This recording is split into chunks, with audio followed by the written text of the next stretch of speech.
let's see. This has been a couple people, like 2 or 3 have been here twice. All right. But I think you and Michael Clementi are the first that did twice from San Diego. Oh, nice. All right. That's what's up. Dab for that. That's what's up. That is what's up. Let's see. Real quick, a couple.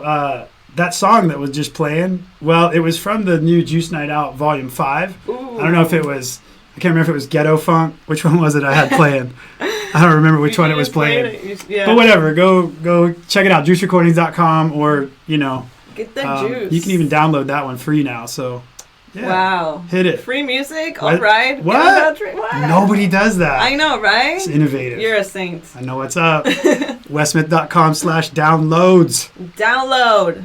Go get them with an S. Yes. Also, Juice Night Out Party. Oh, yeah. I saw that. We've done a few of them now. But San Francisco, Friday night All right. at Monarch.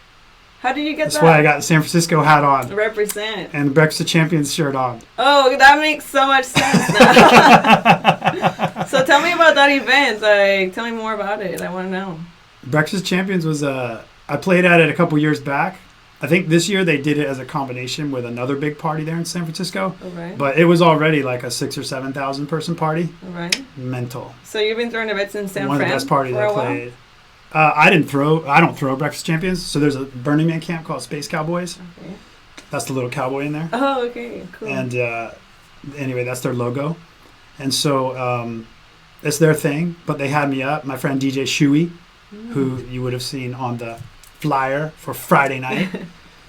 Big up to the ladies on the lineup. Yeah. We got ShYo, DJ Denise, Helicat. That's 3. Count them.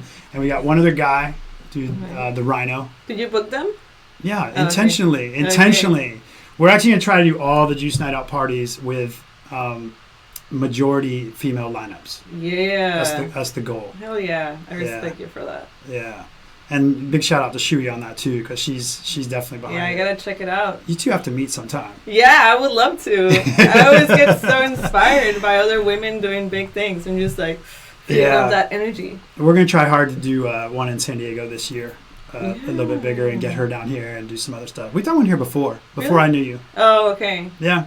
Yeah, because I've never heard of your events. Yeah, it was fun. We did that, and then we did some Juice Day Out parties, which were just daytime things. Hit a couple it's that season, like couple it's coming up, venues. the day parties and all that. It's exciting. Day parties are so hard though because of the noise outside. Yeah, but they happen all over in the summer. They do. And then I think it's also kind of hard right now because the weather is so unpredictable. Yeah, it's just there's a lot of extra. There's enough shit with any party. There's totally like a lot of stuff with day parties. It just gets crazy. But let's see. So that's what's happening. So that was no mistake that the Juice Night Out Volume 5 music release came out, kind of right at the same time frame where we were planning for the party. Juice Night Out San Francisco at Monarch Friday. Come check it out. Yeah. It's on Facebook, all that stuff. Love you in advance. We'll see you there. We're pulling out all the stops. We'll have videographer and photographer there this time. All right. Go big. Go big. Might even have glasses for people to wear. Actually, you do have glasses. Have I ever given you swag when you came? I think you gave me a yo-yo. You got the yo-yo. I don't think I have glasses. Did you get the folding shades? Ooh, Juice Night Out. All Yeah, right. that's the. Hold on. Are you ready for that? I'm so ready. Yeah, definitely look better than me wearing them. I'm gonna be like those DJs that never take their glasses off and just like. I did this little promo clip video for it. Yeah. And so, I just goof around, film it in here, and say some things and just shout fold out everywhere. I'm sorry. I'm just so excited about this. Yeah, they fold everywhere and do some shout outs and stuff. Convenient. But speaking of your Twitter hater comment type thing, so would you believe I posted a video, you posted, once you do something in your promo, you post it everywhere, right? Yeah, Just through all the channels, all the people in party, whatever, And some fool is he's like, the audio is absolutely terrible. I couldn't make it past 3 seconds. He's like, if you need videography, hit me up.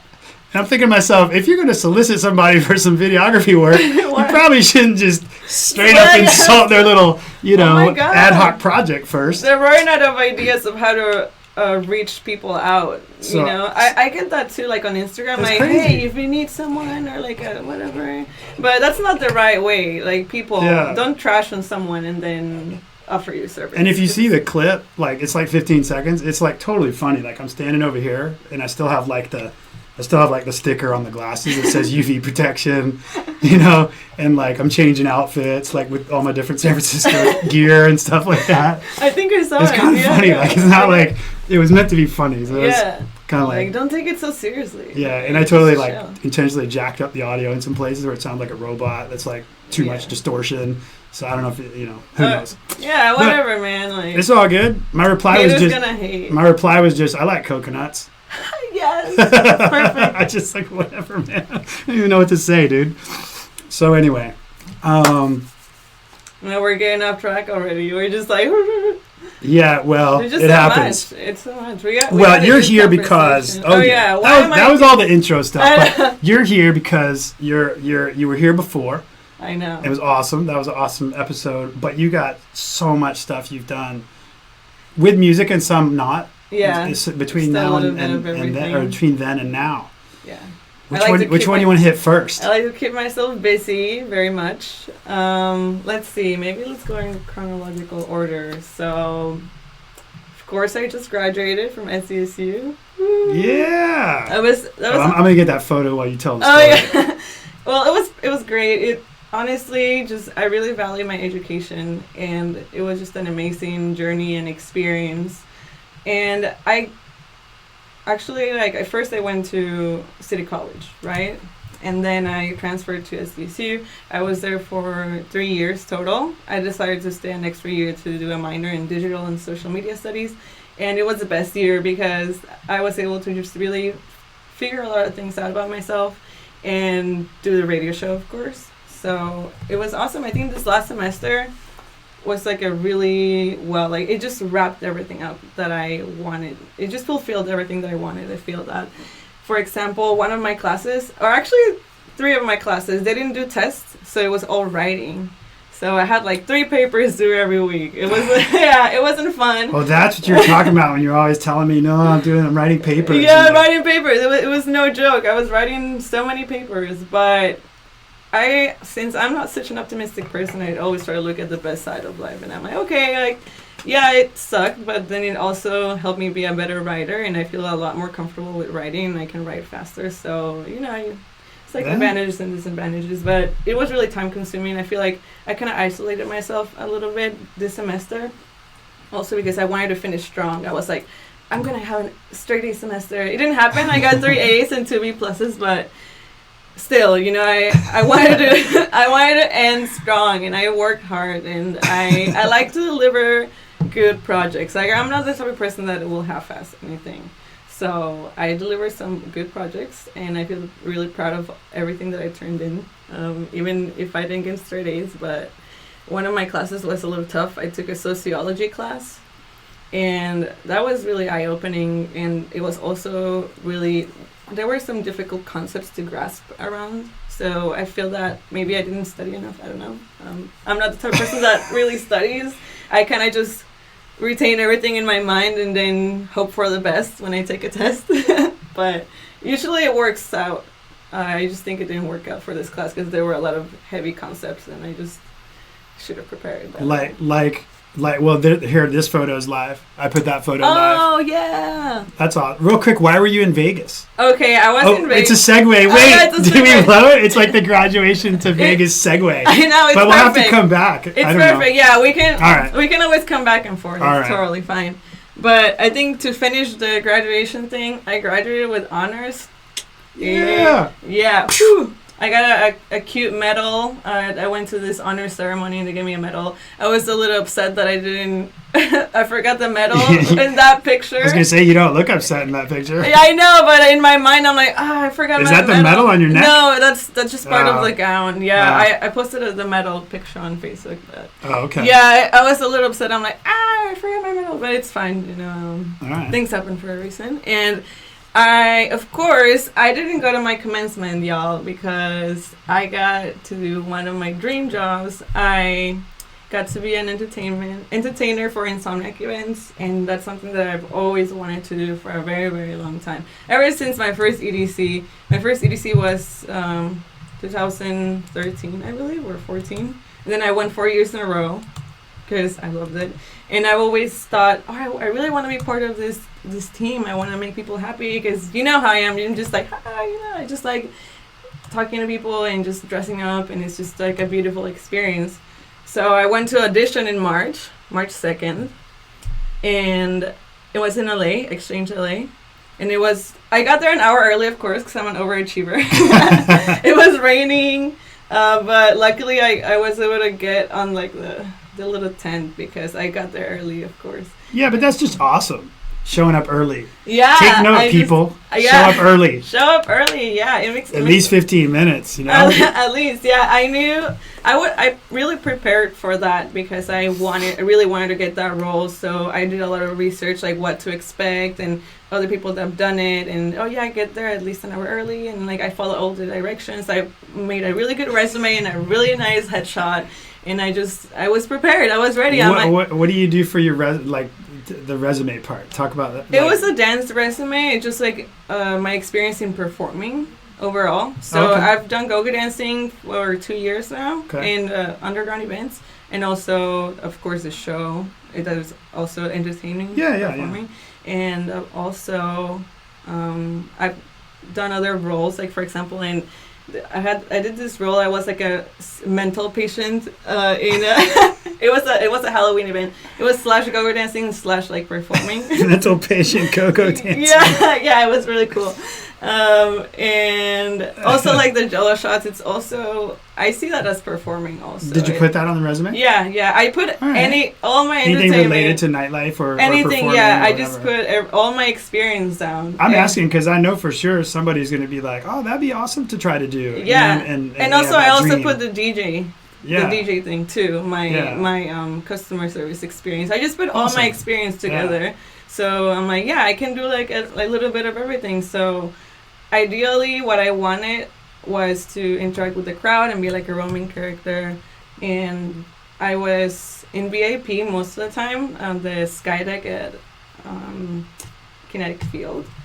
And it was awesome. And then we also got to go to the barricades. Is the Kinetic Field? So that was the first one you did? That's the main stage. Yeah, so the first night, I was an Orbit Owl.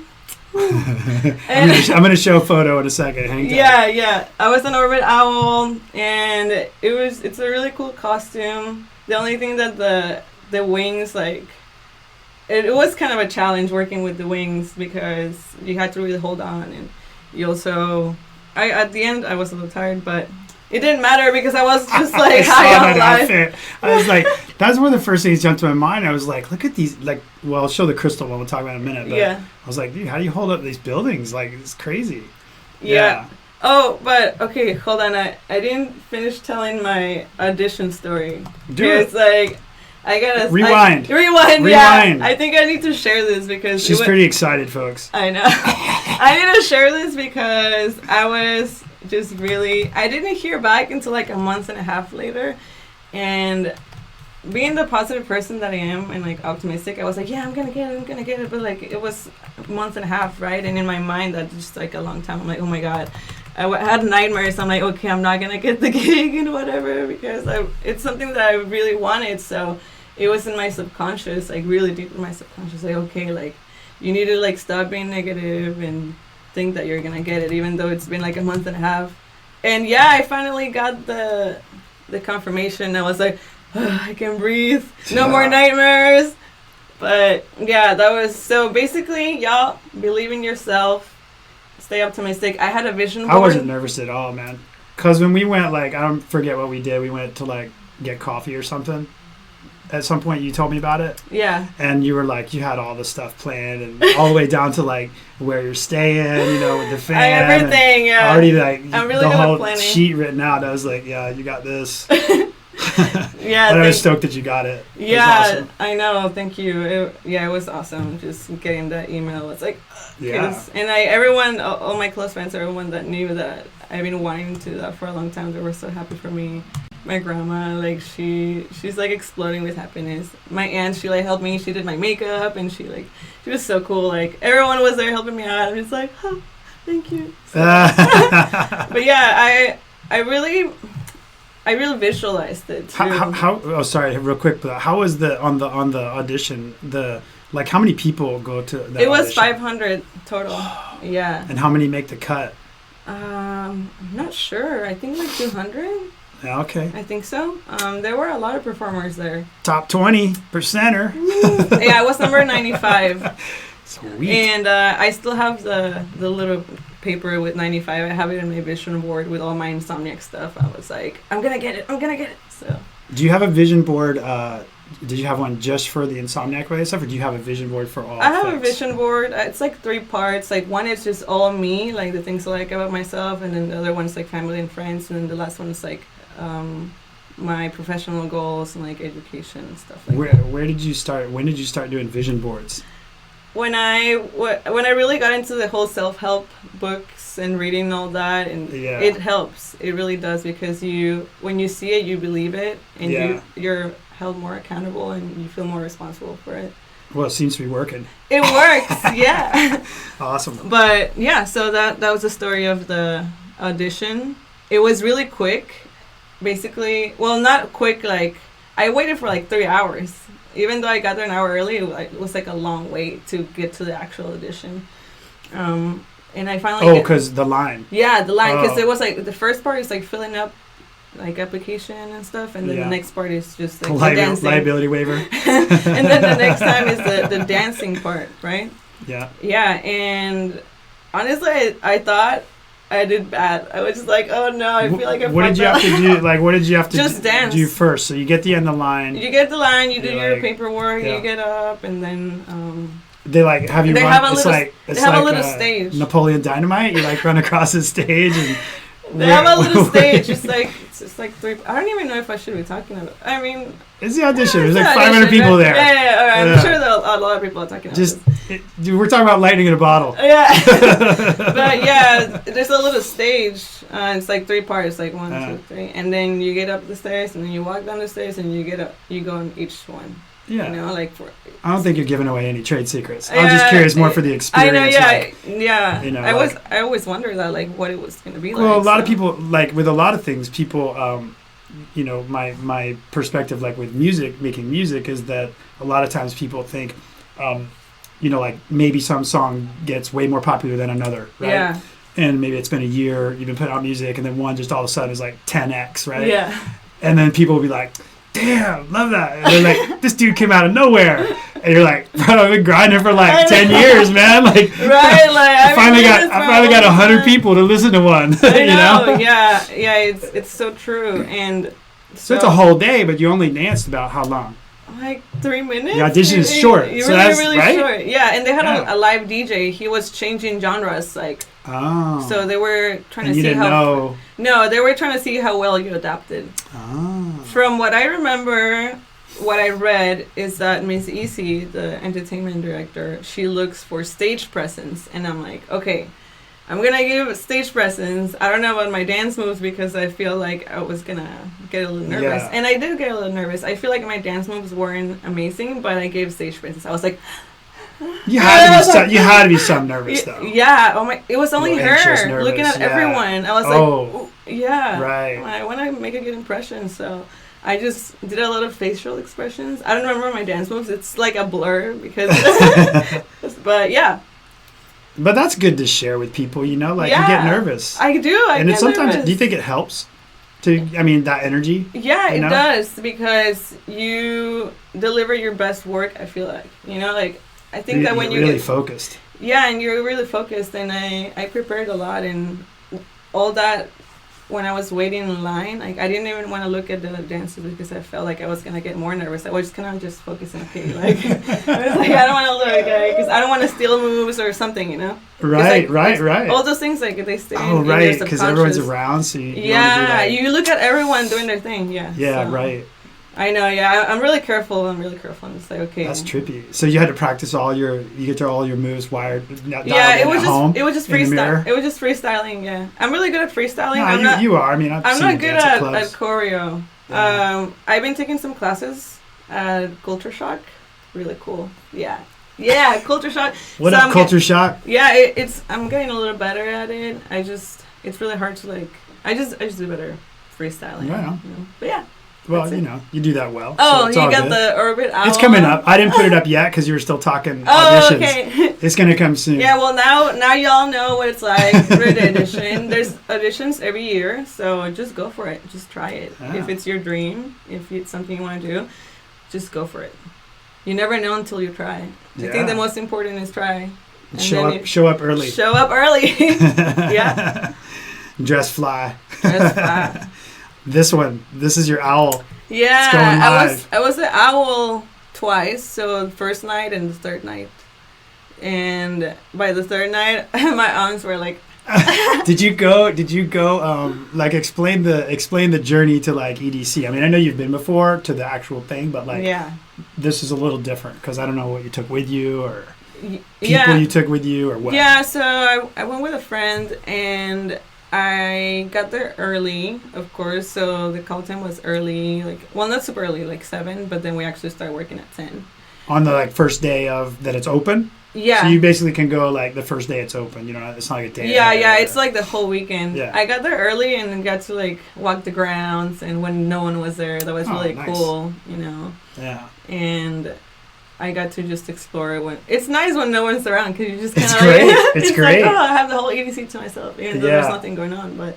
It was cool, and then I could go backstage and all the VIPs with the experience creator wristband. So that was awesome. And I get there, and then I get my makeup done, and they send me a handbook of things I have to bring, they're really straightforward with everything. It's really organized. Yeah, I would think they're pretty organized. It's really organized.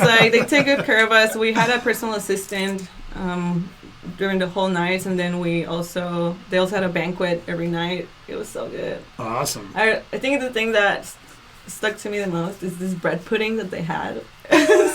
We're talking bread pudding, folks. This bread pudding. We're talking bread on pudding. The first night, I feel like I should have eaten more of it. Now I thought maybe they'll have it on the second day, but they didn't. Bread pudding. Yeah, they had really good food. It was great. It was a great experience, actually. The only thing that I was bummed about is that I missed Rez. I didn't get to see her set. Oh. I know. I was like, oh my god, if I can see Rez or meet her or something, it'll be the best ever. Yeah, because I'm a big fan. Do you want to laugh real quick? You want a Rez laugh? I know we had one last time you were here, but you want a little Rez laugh? Rez laugh? A laugh. So I'm watching her... I don't know who posted something, but I follow her on Twitter. But anyway, so I saw someone post something about her mixes or something on YouTube. So Mom and I were my mom's in town, right? So we're cruising around YouTube, looking at stuff. And I bring on her live EDC set from 2018, I think it was. So it was already, passed. But and I just put it on, and we're walking around the house doing stuff. I'm messing with the computer, doing whatever. And Mom sits down on the couch, and she's like, who is this? I kind of like this music. Yes. And it was a little it was a section where she was kind of going from some drum and bass-ish, tempo stuff into maybe I'll call it more future bass or, dubstep-ish, future bass-ish kind of stuff like she does. And Mom's just like, wow, this just keeps getting better. Yes. I'm like, it's Rez. Mom, yeah. And she's like, yeah. She's like, I like this Rez person. Yeah, that's awesome. Yeah, my mom loves Rez too. Yeah. So it's cool. That's awesome that different generations can appreciate. Yeah. I mean, I think there's beauty in every genre, right? Because as long as it makes people happy, there's something there, Yeah. So I think I appreciate every genre, even if it's not something that's not really my favorite. But I can at least say, okay, some people like it. Or I mean, at a minimum, just don't hate on it. Yeah, that's it's somebody's art. Oh my I think it's important. That's one of the biggest important things to remember. It's me. Somebody's art. And I've talked about it in my show multiple times about how I don't get the hate and the politics between genres and subgenres. Why do you feel so entitled to bash on a genre? It's just to inflate your ego. Oh, I don't listen to mainstream, or oh, Fisher sucks. It's all right. If it makes you happy, it makes other people happy. That's all that matters. Yeah. You know, One thing, you know, I used to see when people would, like if someone, a fan would like say something about a DJ's style of music and call it a certain thing. And like they may not know. Shit, man, you don't know like what background they're from, whatever, right? And maybe they know you because they heard one song you did that they love if you're a DJ producer. And then maybe some other people, some other stuff. And I used to see like people would backlash on it's, you know, like especially sometimes the performer or talent would be like, no, it's not such and such, it's this, you know, to try to keep their category or their branding or whatever, which I'm all fine with branding when you're pushing it out, you know, have the right message, fine.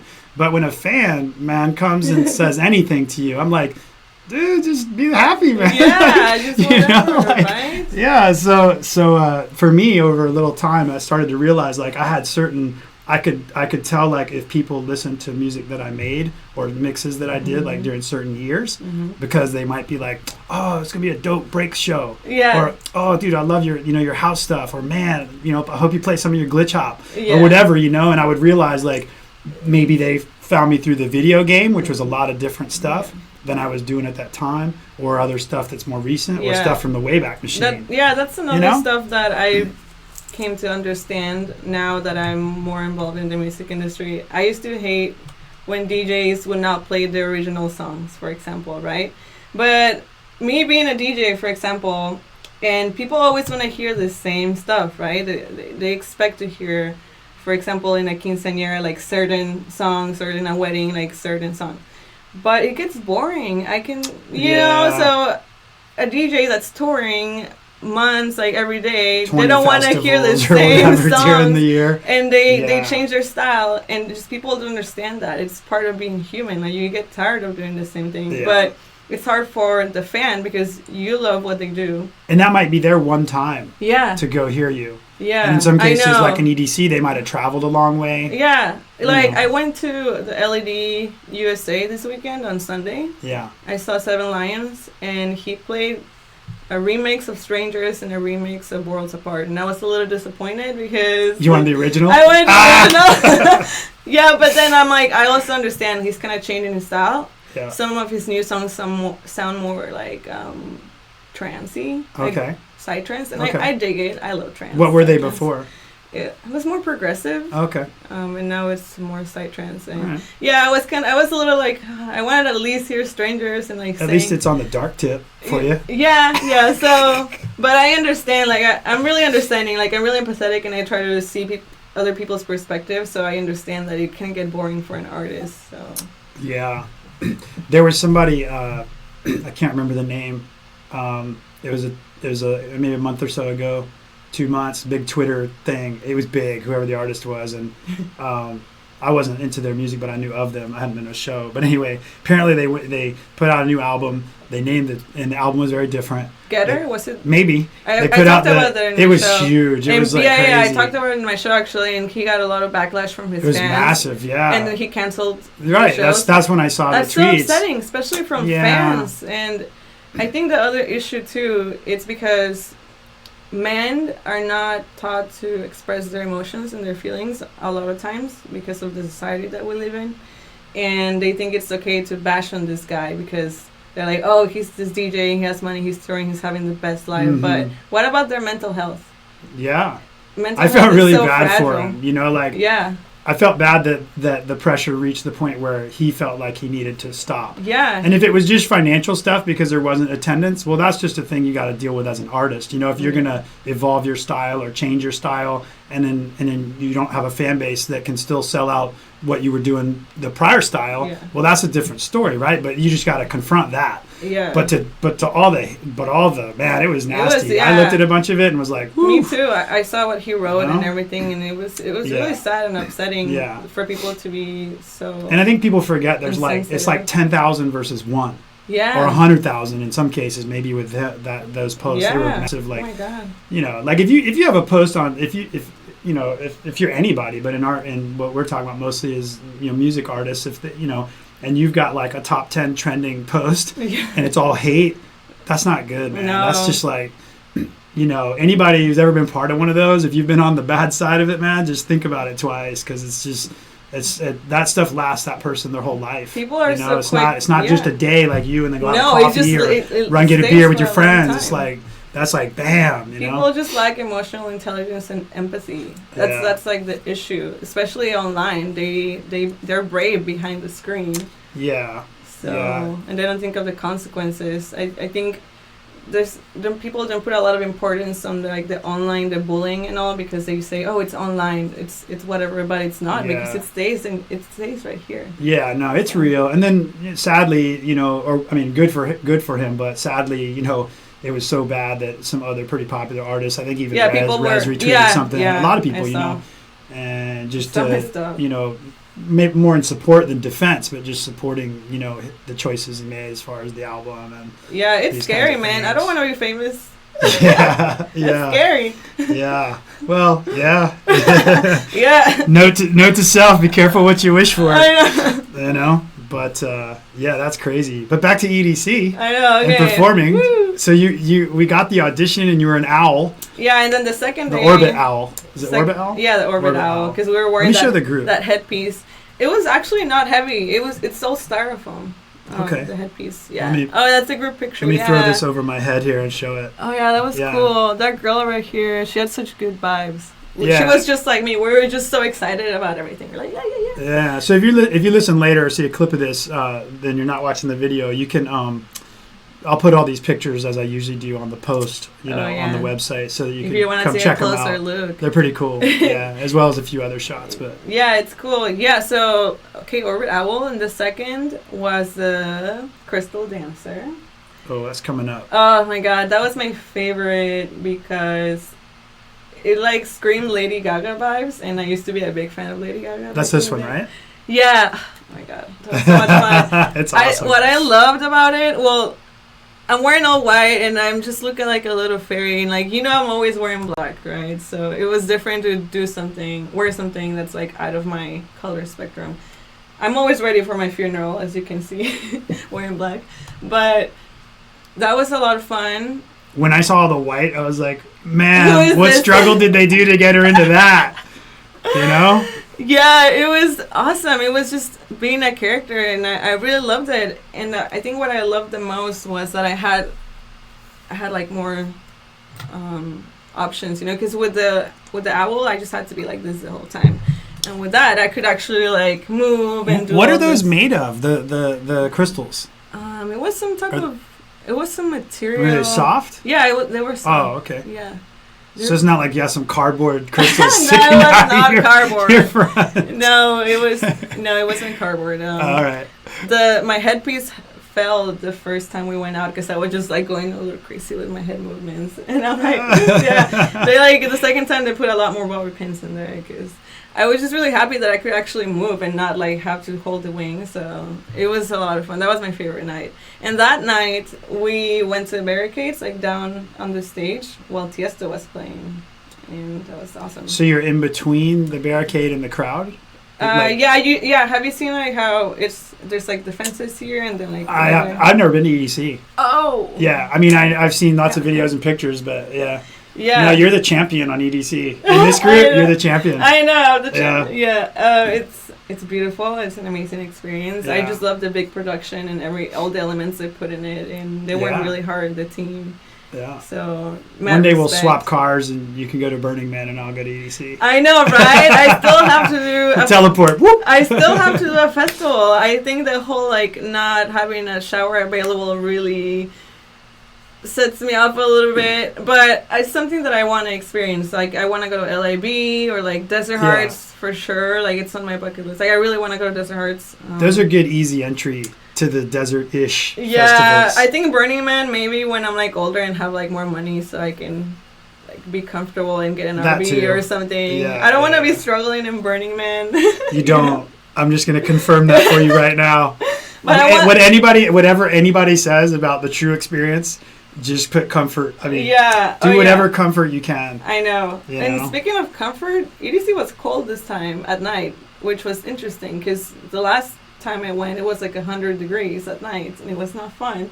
So it was an awesome experience. I was just after my shift, I got out at 3 a.m. every night, so that kind of sucked a little bit because I was so tired. I didn't really have much energy to like run. When did you start? So like what was like run me through like the example of a day. Yeah, so I think the hour was first. Or? My call time was at 7. Okay. And then we actually started at 10. Oh, okay. So we had that window of just makeup and outfit. Yeah. And greet, we were whatever. actually ready earlier, so we usually had like an hour to spare. Okay. But I will get there early because you know me. I get there like 15 minutes early every time. But almost 6 hours then. 5 hours of dancing till 3, you said. Yeah, but we had breaks. So it's like 30 minutes and then another 30 minutes and then like an hour of like break eating and then like another hour of dancing. So it was like really even. That's cool. It was really even, yeah. I guess that's partly why they need so many people because there's always somebody performing, right? Yeah, and so you're everywhere, yeah. Yeah. So how many stages? 7. And these performers are at all these stages. Everywhere, yeah. Take note, people. Yeah, yeah. It's massive. It's insane. Wow. So to manage that is like 7 stages and then performance segments with breaks. I think I saw in the app. I think it's like 400 performers total. Wow. So it's a lot of us. Yeah. And for sure. It was really awesome actually to see everyone working together. It was a lot of females working, a lot of powerful women. I was just like getting so inspired. And of course Miss Easy, she's the entertainment director. Oh my god, I think I really messed up because I wanted to talk to her, like to have a conversation with her, but I was gonna wait till the last day because I'm like, okay, she's like really stressed right now, she's really busy. I'm gonna wait till the last day, and so when everything's over, like I'll have like a one-on-one with her. But it just so happens that the last night, her boyfriend was DJing, so she was not around. I didn't see her, so I feel so sad that I didn't really get to. She's a legend. Like she's such an inspiration. Like everyone there was working really hard, like a team of women and men, and just working together to make something amazing. It was feeding up the energy, you know. Yeah, what's she? I'm looking at these comments real quick. Bianca jumped in for a little bit and then out. Oh yeah, I love her. She's awesome. I always forget. Like I have to take a second to acknowledge what's going on in the chat. Oh yeah, Bianca. A couple people go by and I forget. love her. She was so encouraging. I was telling her about the audition and about everything, and she was like giving me tips and all. Like she's amazing. She's one of the few people here in San Diego, like female performers that are actually encouraging and genuine, because you know there's a lot of competition between women, but I never get that vibe from her. She's always like so genuine and so bubbly and so nice. So I love you, Bianca. Yeah, when she I think you've got a lot of energy and she has a lot. She has a lot, yeah, like times 10. Yeah, it wouldn't bother you at all if I was like, she's probably the most energetic person that's been on here. Yeah, I love her. Yeah, and when she came in, and she was so awesome, she like had her whole she like came in like a proper, I think it was like because she's Go Bee. Yeah, so, she had this whole outfit. It was rocking. It was awesome. I know when I'm working at Rich's, like sometimes I will just like stand there with my tray and just watch her. I'm like, so amazing. Like, so yeah, y'all know each other from there, right? From Rich's. Yeah, that's where I met her. Right, yeah, she's always been super nice. So you're doing 5 hours. There's shifts and stuff like that, and then these other the other performers. Like, how did y'all get put into groups? So like, I didn't show this. Well, I think I might have showed that group photo. Yeah. Let me show this close up of you with this. This is really awesome. Oh, I love that picture. It's really like my favorite. Yeah, it's really cool. I just look so happy. It looks great over my head, doesn't it? Yeah, it's me. Thanks, Scarlett. That's how I look. It's my good twin. I'm the evil one. That's great. That's a great photo. That's cool. I know. That's really cool that they take like good.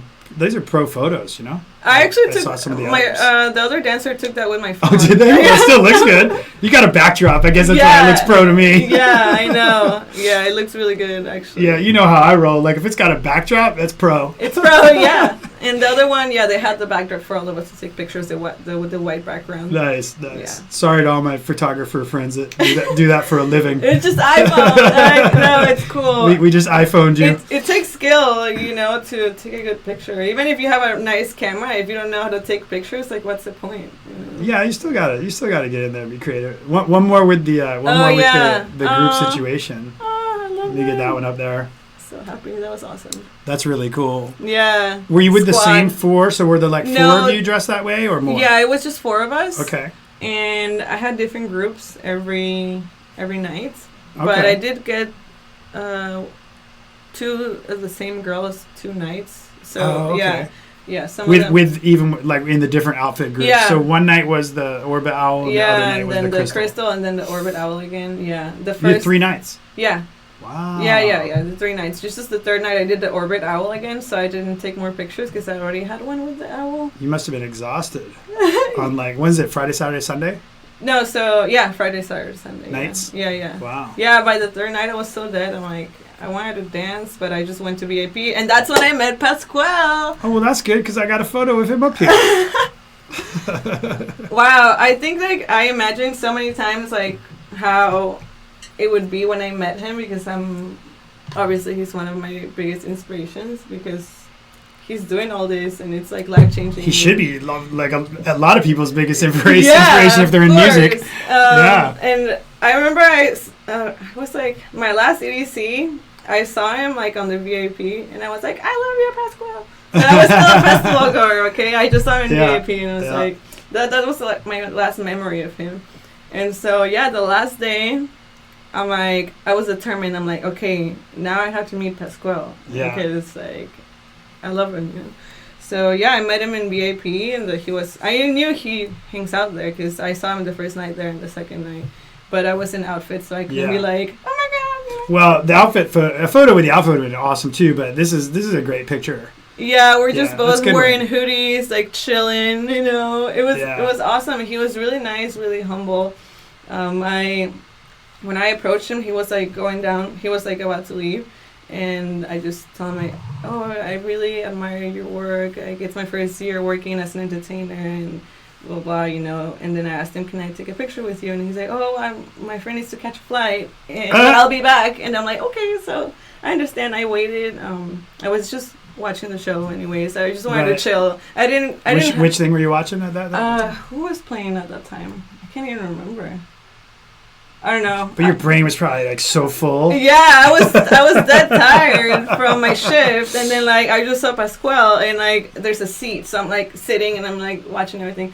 So yeah, so then I see he's back, and then because there's like this other part of VIP. There's like 2 sections, like different sections. So I went in and I saw him with his squad, and I'm like, okay, I'm not gonna bother. I'm just gonna chill here in the corner and like dance, you know, because I don't want to be all like, you know. Cause I imagine he gets it a lot, so. I imagine just a couple people. Yeah. So I'm like, I'm not gonna be like that. So I just like waited a little bit, and I saw that he was about to leave, and then I approached him, and I'm like, oh, can I just talk to you for a second? I just told him, I really. You're an inspiration. I love your events. Have been life changing. I've been going like I just kind of told him like a little story, you know. And then I said I've been working really hard to build up my resume because I want to work with you in your headquarters. And then I asked him, what is the quality that you look for in an employee? Dang, went straight for the money. Well, Why not? Why not? You know, I just asked him because I'm like I want to know, and he said passion. And I'm like, well, I have it. Yeah, and you do have that. And then I think they were all trying to leave, and then he's like, oh, you can come with us if you want. And I'm like, yeah, sure. And then nice. Yeah, and then I was just hanging out with him and his squad. Like, we went to Bay Spot, and then, like, awesome. Neon Garden. We went, and then, we ended up at Neon Garden, and we were just, like, all hanging out. And I told you when we talked about, even before you went to the audition, I was like, yeah, you're totally going to, like, go and meet all these people. I know, awesome right? Time and yeah, that's and awesome. then actually before we left the VIP, like when we were leaving to the next stage, I asked him, "Do you ever get overwhelmed?" And then he had like his face, like he had never been asked that before. You know, it was just so funny. He was kind of like he took like a second. He's like, "Yeah, I do," and then I was like.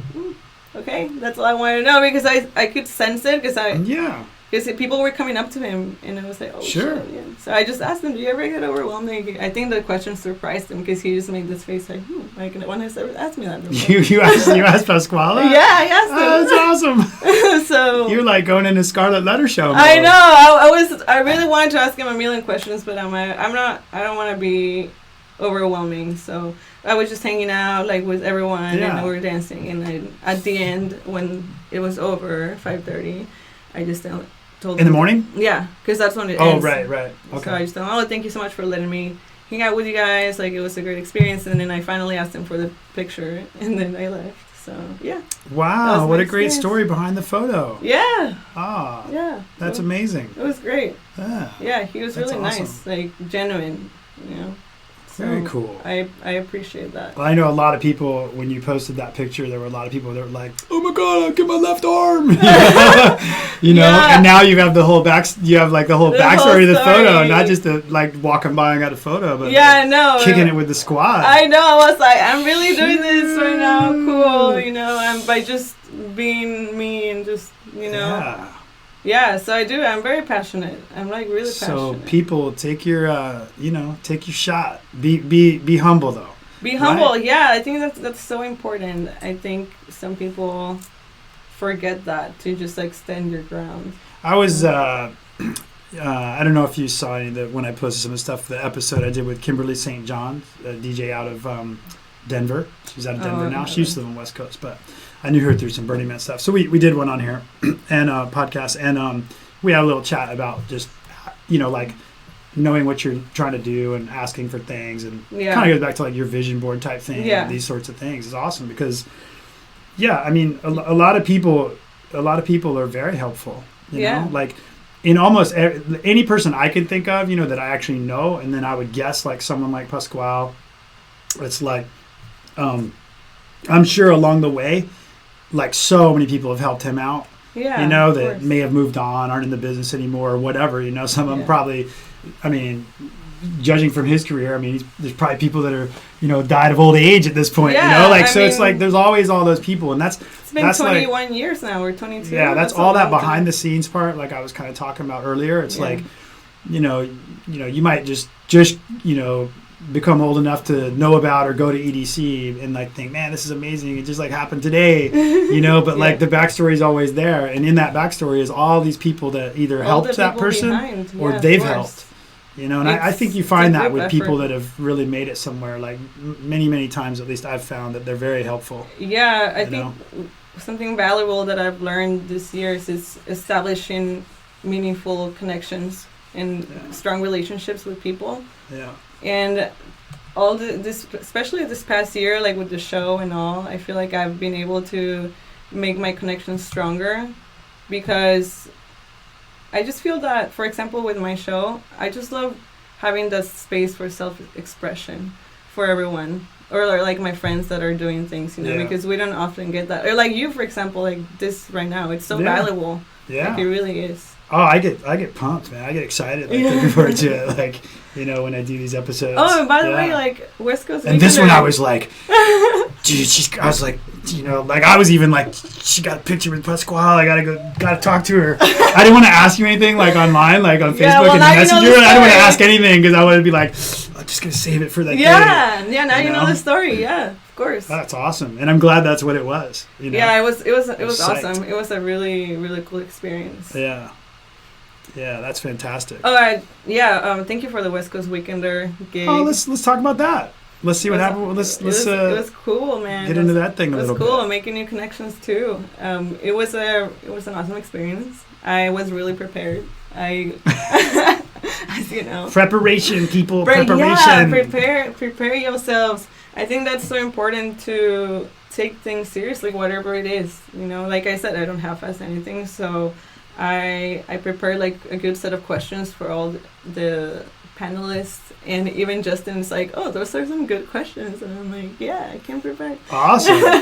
Yeah, Yeah, we and made like it. you were saying, like go ask people. Like when you see something, like go ask. And a lot of times maybe everyone's probably done it and you don't get a response. Yeah, just go But for it. but asking about things that you're really passionate Yeah. about and want to do, like that energy is worth it. Just spraying stuff out to people Yeah. is like not gonna help. And don't be You know? afraid of failure, because it's gonna happen. Like, there's been times where I've asked people like to get interviewed and I don't get a reply back, or I get ignored. But I don't take it too hard, because I'm like, well, there's something better out there waiting for me. Like you just have to go for it, And if you fail, then you just have to keep going because there's so many other options in the world to try. So, yeah, West Coast Weekender was a lot of fun. Me and Justin made a really good team. I think. Awesome. Yeah, he was really cool, and just all the panelists, we had like a good vibe. Do you want to share how that guy, like, just the kind of the lead up to that part?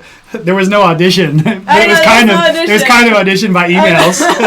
Yeah, basically. Well, thanks to you, because you were thinking about we were gonna do it together, me and Wes, actually. Yeah. But I got the boot. Well, you couldn't do it, right? Because you weren't. I wasn't around. gonna be there anyway, but yeah. But I'm glad that I was still able to do it, even when if you weren't around. And so I had done some different panels with them, as you know, and we had talked before previous year. So they wanted to mix it up, but since we were already talking, it made a lot of sense. Yeah, so it was a great opportunity. Yeah, the only thing is that was happening during like close to finals week, so I was a little stressed because I had all these projects, and then like it was like a week before, and then I just didn't know what we were doing, and so Justin like finally hits me up, and we meet up, and we come up with the outline. I go to court and we come up with the outline. It's like good vibes and all.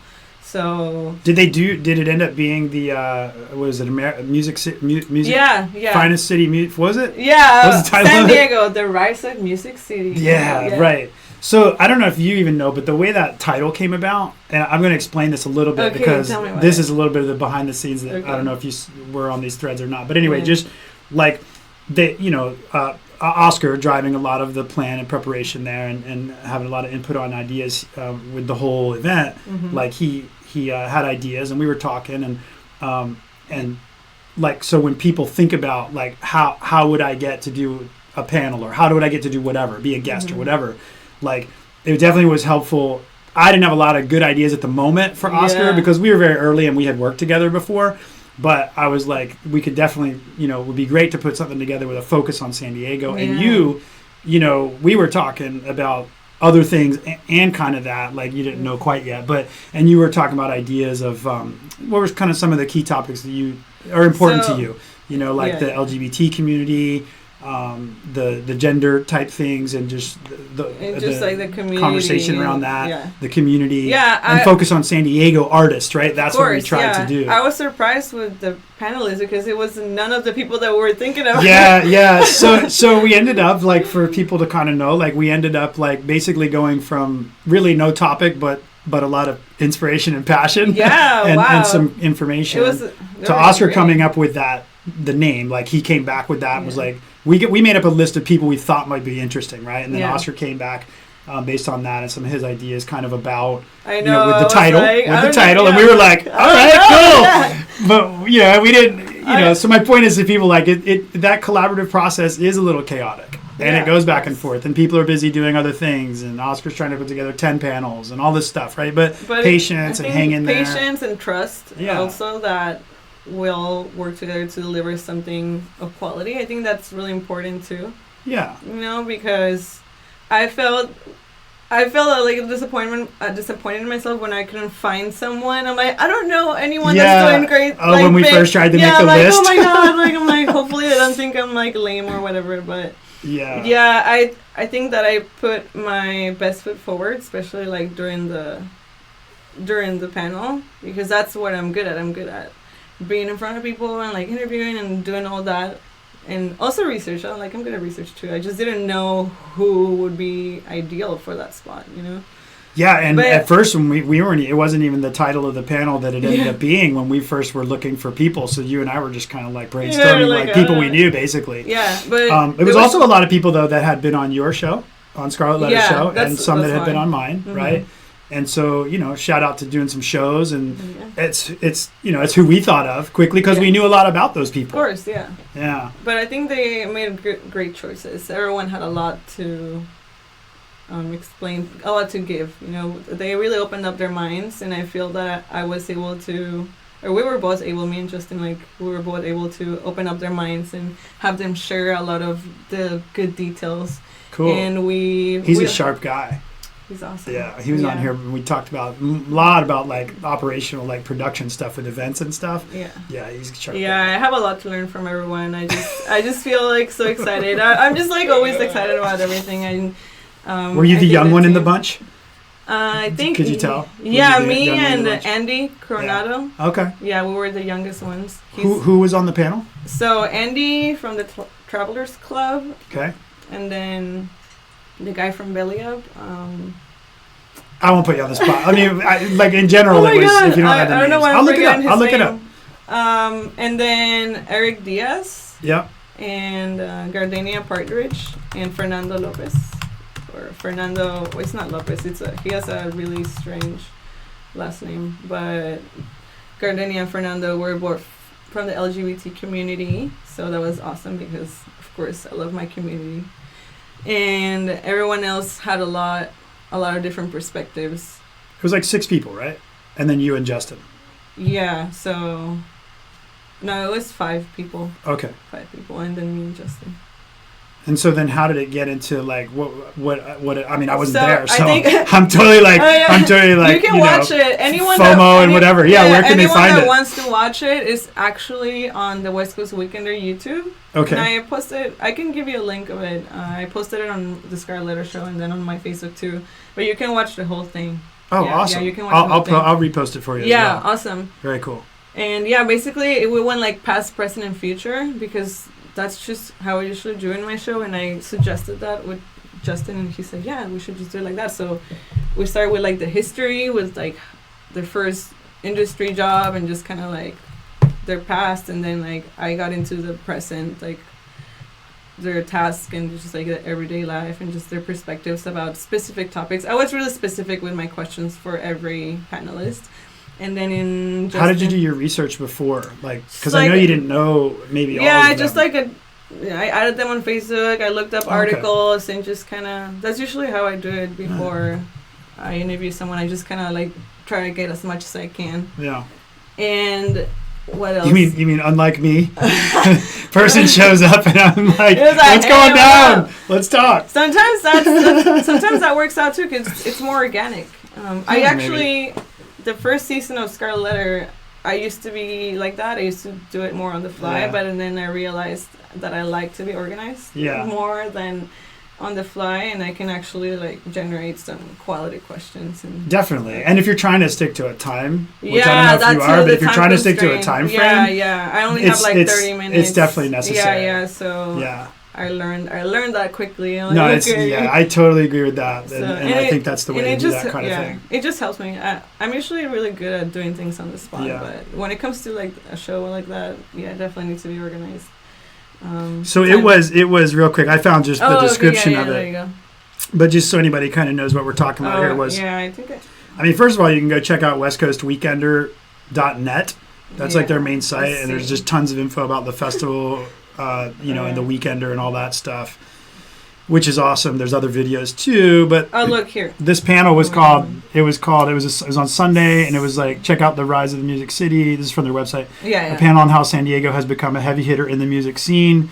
Local legends who have built San Diego scene over the last several decades. I can remember the first guy because originally it was gonna be Chris Goldsmith, but they changed him. Okay. So that's why I can remember the. Oh, but that he was also from Belly Up. Yeah, Belly Up that was guy. the original. Oh, right, because we flyer. talked about him. Yeah. Yeah, but then they changed him. I think his name is Peter. Oh, okay. Right on. He was also from Belly Up. But yeah. What? So we, people can go watch it. But what were kind of some of the highlights for you on the panel, aside from getting it together and being ready and? It's just honestly like I feed off people's energies, and I just whenever I would see their faces light up, because when you're passionate about something and they start talking about like deep and a deeper sense, I just feed off that, and I just think there's a lot of passion in the industry, and like from these people, like they work hard, and there's like always the good side and like the bad side. So we touched into like a lot of different aspects that I am not very knowledgeable of, like venues and throwing events. Yeah. So it was great to learn from it, because I'm at the point in my life right now where I need to figure out exactly like my direction. I know I love at least the first direction. I know the first, because I like the first one, I right? like trying a lot of different things. Like I think it's a blessing and a curse because I can't decide, because I just like doing everything. I like to experience everything. Like I like, for example, like being an entertainer. I like dancing. I like performing. I like being a host. I like DJing. I like everything. So it's kind of like, what's going to be my focus? So I really like event production. I love the whole behind the scenes aspect. And I like directing and organizing things. So I'm like, how do I I'll motivating people to listen? Yeah, I'm just like, yeah. So I gotta figure it out exactly, like, what my next job will be, because like now that I'm a graduate, now I can start looking for jobs. Well, after I come back from my trip, I will start definitely looking for jobs. Oh, where's the trip? I'm going to Europe for my birthday / graduation present. Yeah. / you're gonna come back? I will come back. I hope, unless I fall in love with a European or something. I don't know. No. It's happened before. Oh no! Yeah, I know. But so it's gonna be really fun. This year, honestly, I've been making my dreams come true. Like I graduated, I did the Insomniac job, and I'm going to Italy, and this is up. So first, it's gonna be London. I'm gonna be turning 25 in London, so that's gonna be exciting. Watch out! Is there like a techno club you're going to? I don't know. I posted like some recommendations or something, because I've never been. It's like a package. It's like a group for people like 18 till 29, and they have accommodations. It's really cool, actually. Awesome. Yeah. Sounds like it. Yeah, it's cool. I wouldn't just take a flight somewhere and figure it out. I think that I would probably need like a little tour or something that would. No Burning Man style for you? No. Europe Burning Man style? No. Just go with a 2 pair of socks and underwear and some sweatpants? I've done that many times in Mexico, only because I know the language and I know that you can find a cheap hotel really quick. Well, you know the language in Europe. Well, at least in England. I know some Italian. I can get and maybe by. that. Yeah, you could definitely get by with Italian. I took a year of Italian in back in City College, and I've been on Duolingo, the little app. Oh, yeah. Yeah, so I've been... I've been all up on the Duolingo tip, working on my Spanish. Oh, yeah. So I'm pretty good at... I think, honestly, if I was stranded in Italy, I could survive. Like, I know how to say, like, normal stuff. You would totally be able to. I met, when I was in Puerto Escondido, one of the dudes that I was surfing with, I didn't know him before, but I met him there, and Italian kid, and he his Spanish was pretty good. He had lived in Spain for a year, so he had worked on it more. Yeah. But he was also just telling me, like, so many things are so close. Yeah, that, like, I know. Yeah, they are. Easy to learn. Yeah, studying abroad. I wanted to do it, but then it's so expensive. Like, this is much better because I don't have to pay for tuition. I just pay to have fun. No, it's cool. That's a great trip. Yeah, so London, then Amsterdam, then Paris, and then the Swiss Alps. I've always wanted to go to the Swiss Alps. Whenever I see videos and pictures, I'm always like, I feel like I'm gonna cry when I'm there for sure. Wait a minute, roll back to Amsterdam. What's that stop all about? So it's 2 days in Amsterdam. So I'm excited for that. There's still a lot of weed there?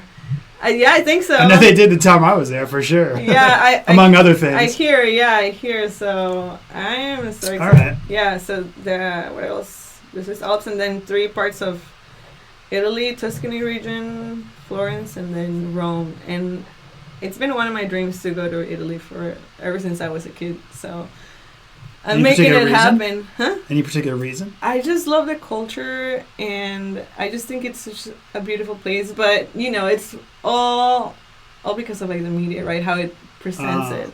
I don't know if it's gonna be. I don't know. Yeah, well, like for example, we romanticize Europe so much as Americans, and they're Italy for sure. They're like and top destinations. France, I think that's just in my subconscious because and I just always wanted to go to Italy. It's just I love Italian food. I love the culture. I love the language, and I'm gonna warn you ahead of time. Any girlfriend of mine that's gone to Italy has met dudes, and then they don't want to come back. Oh, no. They're like.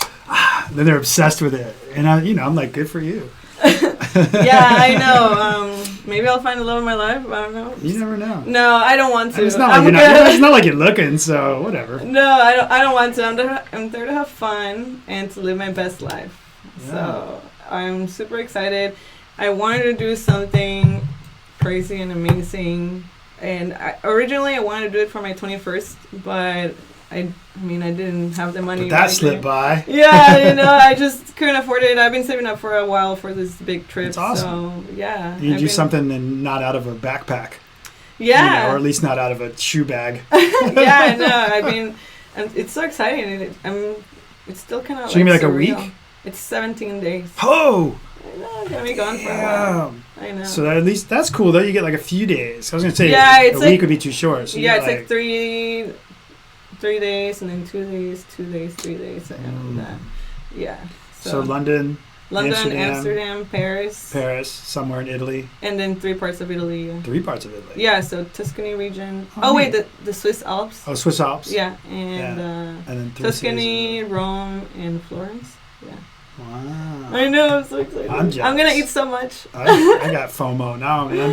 I know, it's a big deal. I'm so excited. It's something that I've always wanted to do, and I'm making it happen. It's just crazy. Heck yeah. See, people, I didn't even know about that, so that's like there's like a the lot third big thing. There's a lot of things. Oh, and then another 4th big thing, graduation. Yeah, and then another thing. What else while you're flexing your power play San Diego woman stuff? Kind of random, but I bought myself a keyboard because I've Keep talking. I'm gonna get something while you're talking. Yeah, random. I've always wanted to learn how to play the piano, so I got myself a little keyboard and I'm gonna practice. So yeah, I've always wanted to know how to play an instrument, especially the piano or like keyboard or something. So yesterday I got myself one, and I'm gonna do it. I forgot I had this thing, Scarlett, and this is totally for you. And like rocking the, and you can have it. You can even take it to your to your house. Oh my god! Hold on, I love this. We're gonna put it together real quick. I was like, I saw it today, and I was like, we're totally taking this thing. I'm totally giving this to her. There. You can't see it. We can. We'll put it around. We'll bring it around. Now. Yeah. See, this is why you can't have a script, because you get into doing stuff like this, and then it's like it's going crazy in here. It's cool. It's more organic. It just flows. I'm just gonna clip the top one, and then you'll be in good shape. We'll put it behind you. Look at this. Oh wait. Okay. You gotta just slide over. Yeah, It's you get the Wonder Woman. Wow. The Wonder Woman cutout. This is so fucking awesome. Another thing to It's like life-size Wonder Woman cutout. Oh my god, it is life. I'm totally getting a picture of you with that. We're gonna totally take a picture and we'll post it. Yeah. To this site. Awesome. This is so awesome. Thank you. This is perfect. I need more. I'm giving you. Yes. I always need to visualize things, and this is gonna help me. I'm gonna wake up every morning and be like, yeah, ready for when this. I saw it, I was like, you know what? I think she does these vision board things and this and that. And I don't know if she'll be like as psyched as I am about Wonder Woman, but I think like in like a general sense, right? Like Wonder Woman, even if it's not the actual character, is definitely a good like representation, and just like powerful representation, right? Oh my god, I love it. I love it so much. Now my next goal. Back to goals. My next project, besides learning how to play the keyboard, is getting fit. Wait a minute! When I first met you, you were like, I was never done anything. I was working out a lot during one time, but then school, blah blah blah. So I want to get back to working out. I was doing boxing during that time, but like my classes are over, and I need to find some type of physical activity because I want to feel and I want to look like I can beat someone up. Look like my arm. Okay, like I've been getting a little muscle because of the Jello shot trays. on one arm, or do you switch? No, I switch. But it's not enough. I really want to get fit and just gain a little bit of muscle and just feel like I can, That's my next step, and then like get good with my keyboard, and I don't know what else am I gonna get. What do you into. want to do? You have anything you want to do with the keyboard? I mean, like play. I just want to learn how to play, and then I don't know. You played any instruments? No. Never. No. Oh. I've always been really interested in piano, so I know the keyboard is like a good starter. And like, who knows? Yeah, definitely. Maybe I could even get into producing eventually. I don't know. Sure, It's why like not? Step by step. I'm just trying to figure. Yeah, I mean, you got rhythm and music chops. From your DJ. Yeah, of course. So I just like to explore my interest, and I love music, and I always wanted to play an instrument. So that was my next step, and I also like painting. I'm gonna get back to painting. Learn how to play that thing one day. You can bring that thing in here and we'll plug it into the. I know. For some reason, like I just get really anxious and nervous playing in front of my friends. Like I've done so many events, like hundreds and hundreds of events. But well, just do it in the studio. Do you know how? Because you got a keyboard, right? And you said you bought one. Yeah, right? I just bought one. Yeah. And I'm guessing it probably is it like how many octaves? Do you know? Like I don't know. 3, 4. I think I'll show you a picture. I have a picture of it. I sent it to my friend. I'm like, I got a keyboard. Yeah, like it's a Yamaha. Oh, it's like almost like full 86 key keyboard. I don't think it's quite, but it's big. Not that's quite. nice. Yeah. But that's. I mean, got an offer up. So y'all, if you ever need something cheap, offer up. It's that's like the real business. That'll look good right there when you get to playing that thing. So that thing, I don't know how much you know about. Well, you just got that. I just got it. I'm like brand new. I know. I'm just gonna look at all these YouTube videos and then, you know. But all that whole rack that you see over there, all the synths and stuff, like all that stuff, you can play it with that. Oh yes, so exciting. Yeah, so that's like you learn how to play something, or you write some riffs or chords or whatever it is you like, and then you can bring that thing in here, and so like you may have sounds in there that you're kind of like oh, I love these, and maybe it's more like some certain kind of piano or whatever. Mm-hmm. But I mean, basically, we just run a MIDI cable basically from that into any of those, and there's tons of like preset sounds, but there's also like crazy things like Austin Speed did when he was in here with his like gadgets. So cool. Yeah, when I went to his place and did his interview, he was doing something live, and I'm like, whoa, that's so cool, trippy, isn't it? Yeah. He brought that in here and like set it on the table and was going off for like so 20, 30 minutes. Yeah. So you can go the whole spectrum, but that's awesome that you're going into that. You're like thinking about that. Yeah. Not even thinking, you're in. Yeah, I'm just doing things. You got the bug now. I know, I got the creative you're bug. In trouble. I just always try to find things to do. Like especially now that I'm done with my educational journey, like I was even thinking of doing other type of classes because I just love learning and I like acquiring new skills. And I do watch a lot of TED Talks and I watch a lot of documentaries that maybe will spike my mind. And so, I think I watched this documentary on Netflix about creativity and the brain, and it was fucking awesome. So that's why I thought, I'm just gonna get the keyboard. I'm just gonna do it. I've always wanted to do it, and yeah. What about the DJ thing? What? I know we talked about it once before as far as that, but like, have you ever thought about doing it again, like in a different sort of sense, or no? It would be cool to do it and actually like produce and do my own sound. I think that would be my next step in the future. I don't know. I just think that. Because your prior was like mobile. Yeah, I just kind of got over the commercial. Open format. Yeah, I kind of got over the commercial DJing. And you started doing that when you were like, how old? Pretty 16, young. Yeah. I've been doing it for 8 years. So what else are you going to do when you're like, between 14 and 18 with Musically? You're not going to like run out and... I know. I've been doing it for a long time. Hardcore techno nightclubs, Yeah, I've been doing it for a long time. So I kind of going away from it because now I have like other projects and so I think maybe if I ever got back to it, I would want to have my own sound and actually do something that I was passionate and not play like cumbias and stuff, anymore.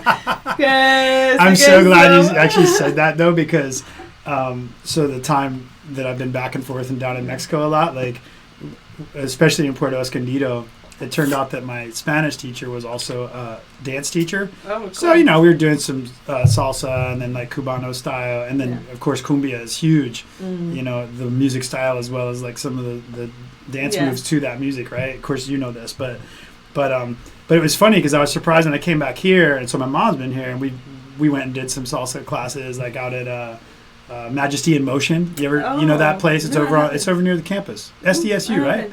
Yeah. College, I feel, okay, College Road or College Ave, whatever that. I haven't been there. I feel like I've seen some ads on Groupon or something. Yeah, it's out that way, but they really focus on like salsa and variations of salsa and all kinds of stuff and have dance teams and all that. But Mom and I went as a kind of activity while she was here. That was a lot of fun. Was that fun? Yeah, and then there's like places you can go like for nighttime, dances at like Sevilla downtown. I know, I've seen it. I'm just not into it that much, like the Latin music. Yeah, but it's funny you said cumbia because I know exactly what you're talking about. Yeah, and up here, like a lot of people didn't, like unless they were Mexican. So exactly.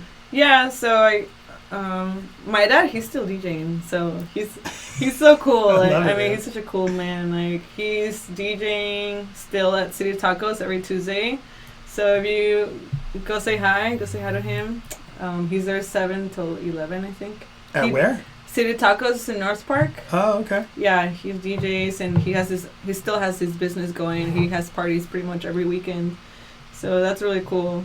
I got all my musical love from him, of course. And my mom too. And now look what it's led to. I know, yeah. Is that how you ended up doing communications and whatnot at for yeah, school? well, both of my parents are really extroverted, which is really interesting. Like, my dad, he's like more chill. Okay. Extrovert, but he's like a social butterfly. He gets more likes on Facebook than me. Like, he gets like 400 likes. I'm like, how? I don't even get that many likes. And he shows me, he's like, look, I got 400 You're creeping likes. though, you're pretty steady above 100 or something. No, on I don't Instagram really and care, stuff. but yeah, it's just funny. that's funny though. It's It just is funny. You know, because It's my hilarious. dad, like, he's super popular. He's always been like a people's person, you know? Yeah, it's and hilarious. my mom, she's also extroverted, but she's a lot more intense. She's just very like her energy is like more intense. So, Yeah. but she's also a people's person. She loves talking to everyone, blah, blah, blah. So I got like a good combination because they're both extroverted. So I have like a good blend, I feel like. And I got into it because I've just always liked It's them. kind of like going to work with dad almost.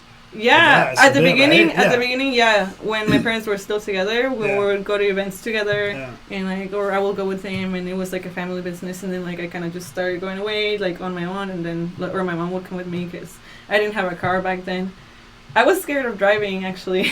It's only been like a year of driving for me, so it's nice. It's nice of being able to drive, and it's That's really awesome. cool. I know. Now you know my secret. I barely started driving last year, so. Yeah, that's one of the secrets. There you go, people. You heard it. You heard it first. We were one of the things we were chatting about earlier was your Scarlett Letter show. So you definitely want to keep doing it. Yeah, so Figure it out. yeah, I guess I can spill the juice. Please, if you'd like to. Yeah, there is gonna be another season for the summer. They haven't gotten back to me on the date and time. I requested the same date, like Thursdays at 8. They just haven't posted the schedule yet. They said, well, I'm not gonna say when I'm gonna start, but just know that you it's don't gonna have to get into all happen. This is like a pre-release. Yeah, but I'm really excited because it's just I'm really grateful for that space for self-expression for me and for my friends, you know. Yeah, it's awesome. And I know I get a lot of people that ask me to be on the show. I'm sure you get it too, you know, but I definitely like prioritize my friends. People are scared of me. People are scared of you. They're just scared to come in here and talk because they think I'll talk for 3 hours and make them drink tequila. Yeah, I guess it is a little intimidating, but I think I don't know. How do you find for that's actually interesting for us to talk about since we've both done quite a few episodes of different format shows, you know. And do your guests do they get nervous when they come in or? A little bit, because like I feel that the studio can be a little intimidating. 'Cause Yeah. it's like a little radio studio. So, Yeah. and some of them I could tell they're like, you know, and then other people are more chill or they've done it before. Yeah. So it's a really exciting. First timers experience. definitely get. Yeah. Yeah. It's a really exciting experience for all of it, and I just love like seeing my friends happy and just like, it's cool. you know, I'm giving you a space and. When someone comes here and it's their first show of any kind ever, it's always funny because like, well, you know, looking in here like on the show itself, you can't see all the you can't see madness everything, that's in here.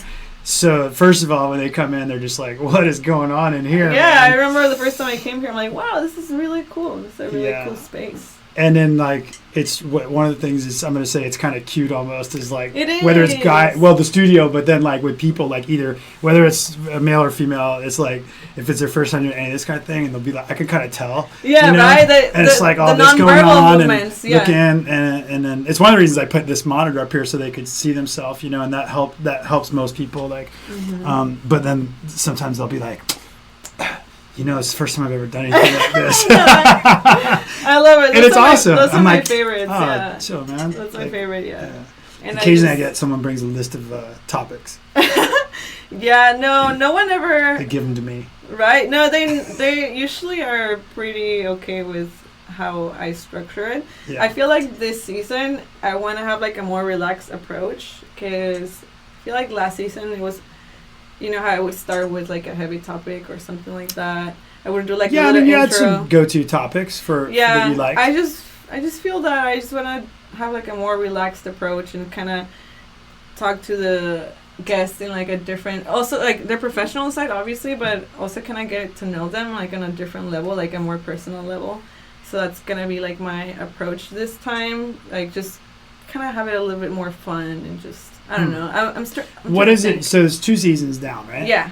So out of the 2 seasons, is there anything that kind of jumps out like among your recurring topics, or topics that was like that that you really uncovered some new stuff and Yeah, I see like a lot of recurring topics, for example, when I asked what advice would you give someone, right? Like something I hear a lot is do it for the right reasons, right? Yeah. Like don't do it for the money, or like work hard. And it's just like, yeah, like it makes sense. A lot of these things that people are bringing to the table, like it does make sense. But I mean, you gotta think of really how would you define like a good or a bad motive, really? Because what's so wrong about wanting to make money, or like what's wrong about, it's just like, I guess there's like a lot of gray area. There's a lot of gray area, but it comes up a lot. You mean in terms of like the motive versus the money, that debate? Yeah, or like, I don't know, and something that that's an interesting one. Yeah, something I can definitely agree with is like the whole work hard, but I also have to think of resources. Like some people maybe don't have enough money to like get certain resources, so there's just a lot of different aspects, and I think that my sociology class helped me see privilege in a different light and how interesting. Yeah, and it's just about our perspectives come from our privileges, right, and the things we have access to. So I feel really grateful for what I have and what I'm able to afford, and but I do work too. It's not like I just sit on my ass and just don't do anything. So it's just like a good blend, and it's just important to realize what you're privileged and just be grateful of what you have and see what you can work with. Yeah, I think there's no shame in being whatever you have, like whatever you have. Yeah. If we call that privilege, in Yeah. terms like a container for it. Yeah. I mean, There's it is what it is. different It is what it levels, is, and most people that are privileged, that you see in this moment, most of them have probably had times where it was far less, and maybe times where it was even more. And maybe what they have now is still awesome. Maybe they came from 3 times as much or 10 times as little or whatever. And then you also have to remember that, especially like on social media, we choose to post only the highlights of our lives. Yeah. And that's definitely something I do. Like, I'm not the type of person that posts my struggles or what I'm going through, because I think that's really personal, and I just like to deal with certain things on my own. Yeah. But I know it works for some people. Some people I don't do it. It doesn't, because it doesn't work for me. Yeah, it doesn't do anything Yeah. to help me. Like, I've had a couple of times where I posted either a strong opinion about a topic or something personal. It just the one time I actually got into doing anything that was like heavy personal, where I see a lot of people do, and I guess it works for them. Yeah, I'm just like, ooh, I it could just not blew post up. that. The whole world blew up, and I actually had to discontinue and delete that Facebook profile and then start over. Yeah, that's rough. Yeah, and then when I started it over, I was like, basically like, you know what? I'm only going to post like just stuff that I think will be interesting to others, not stuff that will create mayhem for them or me. Yeah, because it's not just about me; it's also them. Like, you post like real, and that doesn't make me feel good. If you're in a group of people and they like that and it makes them feel good, then I'm all for it. Like, doesn't matter to me. What are your motives? It just doesn't work for me, Yeah, and going back to the show, another thing, it's also how talking about like the whole community aspect, right, and the collaboration and the competition. Like, that was something that was brought up a lot too. By both male and female guests, like all genders. Yeah. I didn't have that many female guests, unfortunately. I was gonna have Luna, Michelle. I don't think I know her. Oh, do she's I know her? awesome. You probably do. You looked at me like you knew I knew her. I was like, I don't know. Do I know her? I thought you might. Yeah, I couldn't get her in. I might because maybe just don't remember it. Right? We didn't fit the schedule. I also wanted to get in Robin Roth from oh my God, Sabath. Club Splash. Okay. She also DJs and she has a radio show. All right. So those are the two females I couldn't get in. So this season I definitely want to get them in. This season I only got Dirty Curdy. She was super awesome. Oh, I didn't see that one. Awesome. I was out. Awesome. Like I also Casmalia. I saw that one. That one Yeah, really, I cool. really engaged on that one. I learned a lot about her. Yeah. That I didn't She's know. really smart. I mean, I just respected her as a DJ. I thought she was good. Maybe one or two times I saw her. I think once at Cava, once at a West Coast Weekender. I think I saw her. Yeah. But I never really got to talk or hang out with her. Yeah, she That knows her was good. shit. That's really cool. I respect that. Yeah, and what was I talking about? Oh, I need to get her on here and get her to lay down the Ableton law Yeah. for all these dudes. Yeah, she should. I love it. No, I mean not a competition, but she's a certified trainer, so she definitely knows her business inside and out. Yeah, I would like to And she'll be learn. better I would than like me. to learn all that, Yeah. But maybe in the future. Why do you think you couldn't get, or not that you couldn't, but why do you think there were fewer female guests? Was it harder to find them, or? Yeah, so here's something that I realized too, that as much as I wanted, or also because I don't personally know them. We had a tough time for West Coast Weekender too. Yeah, and I did see that post about someone that posted something negative, and Yeah. I was like, okay, well, you gotta think about it. Even though we want to have more females, and I'm all about having more females, right? It is kind of hard to find. It is kind of hard to find, and even for me and my show, like a lot of my homies, they're guys, and it's like, damn, like I want to have more females, but where do I find them that I've had connections with? A lot of the people in the scene. It is still kind of a boys' club, right? But I think the main point here is that some women just need to find inspiration, right? So I personally found inspiration through Russ, for example, and like other males and females, but I think it's just important for some women to feel like they can do it. I think that maybe there's other women that want to get into the industry but are afraid or are not confident or have fear. That's how I was before. Well, I was going to ask, is it like, is it that, do you think that there just aren't that many women that are, or there aren't as many that are interested, or? I don't know. I would like to like a study or a poll. Maybe they are interested, but they just feel like they can't. Well, I've heard that some about like the tech world, like programmers and that kind of thing, like that side of the business, and primarily because I just paid attention for a while to an issue like at Google that was going on with some of this kind of stuff, and like that was one argument, was just kind of that one argument was that there aren't as many interested, but then the other side of that was like a bigger issue, which is like, because there is an opportunity, not as many get passionate about it because they don't think there's any opportunity, right? So that makes a lot of sense. There's two sides. That makes a lot of sense. Yeah, that there is no opportunity because, like, there aren't a lot because they don't get in because there's no, Yeah, so they move on and go do something else. Yeah, we need to support women, definitely 100%. I mean, I don't know in everyone's minds but from what I've seen and I've experienced, there aren't that many. But if you're a woman and you want to get into it, just fucking do it. Just go for it. Like, I feel that especially California and a lot of these people that I've been meeting, they've been really nice and they've been really supportive, and we're kind of breaking off that stigma about women a little bit, little by little, of course. Well, that's good to hear. Yeah, that's good to hear. I mean, for a while, I didn't know, I wasn't quite sure how to go about supporting the women I knew or would meet without it not coming across the right way. Yeah. And then finally I was like, you know what? I don't care. Like, it's just what I'm going to do, because a lot of it is working with ShYo. Yeah. How did you find your female artists? How did you do it? I'll tell you. Okay, and a lot of it is inspiration from my sister, who I'm going to try to get her on here sometime, because she's older, but she's had a career in like the sciences and physics. Yeah. And she's had many of ups and downs with these kinds of issues. And she's actually working on a book now about this, like a real book. So she's doing some traveling right now and looking back on her career and stuff like that. But, hopefully as that comes to light, it should be interesting to have here. But that aside, ShYo, in the music side, I met her a few years back. And she actually had me come to San Francisco the first time I ever played there for her birthday party. And it was awesome.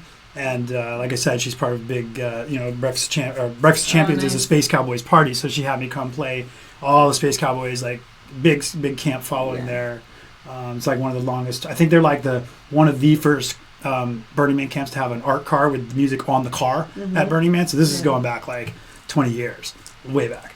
So anyway, she had it was a big party, and we hit it off, and it was cool. And the irony in me meeting her was that, and why I'm going to tell it this way is because I was actually like just hitting up people on different like crews that I now knew who were at Burning Man. Yeah. And I realized they were a big one, and so they were in San Francisco. So I was like, hey, I hit up the page, like Facebook page, sent a message, and I was like, hey, I'm just trying to get to meet some of the boys, because it's Space Cowboys, right? Yeah. Blah, blah, blah. Well, someone answers me on the page like that day and says something or other, like, let's say just general information, and then ends it with like, by the way, we're not all boys. Oh. And I was like, and I realized like I didn't mean it to come off that way, but like I just thought Space Cowboys. That's the word. So I didn't think and it was probably a little of both. Like it just didn't occur to me. But I also like took it on the chin and realized, you know what? I probably do write things and don't think. Yeah.